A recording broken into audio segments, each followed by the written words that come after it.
একটা বিষয় আমার অনেক দিন ধরে জানার শখ। আমার কথা হচ্ছে গিয়ে এটা যারা কৃষি কাজ করে, যারা জমিতে কৃষি কাজ করে কিংবা কৃষি নিয়ে গবেষণা করে তাদেরকে বলা হয় কৃষক লীগ। যারা শ্রম দেয়, পরিশ্রম করে, কষ্ট করে তাদেরকে বলা হয় শ্রম লীগ, মানে শ্রমিক লীগ। আবার দেখা যাচ্ছে যে যারা পড়ালেখা করে, ছাত্র, তাদেরকে বলা হয় যে ছাত্রলীগ। আবার আরেকটা হচ্ছে যে যারা ইন বয়স আছে, পড়ালেখা করে না, যুবক কিংবা এখনো টপটপে যুবক, তাদেরকে বলা হয় যুবলীগ।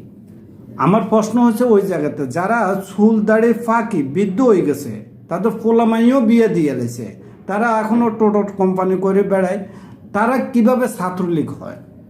তারা তো এখন ছাত্র নয়, তারা তো এখন পড়ালেখার বয়স নেই। তাইলে এদেরকে ছাত্রলীগ না বলে এদেরকে কি বলা উচিত?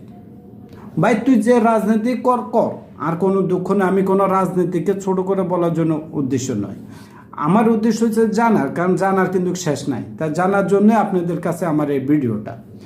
যারা বৃদ্ধ হয়ে গেছে তাদেরকে কি বলা হয়? নিশ্চয় তাদেরকে বলা উচিত ছিল যে বৃদ্ধ লীগ, নাহলে বুড়া লীগ, নাহলে এছাড়া আর কি বলবেন?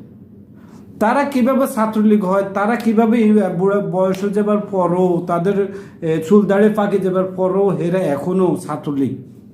এটা শুনতে কেমন জানে? তাইলে ছাত্র সমাজগুলো যাবে কোথায়?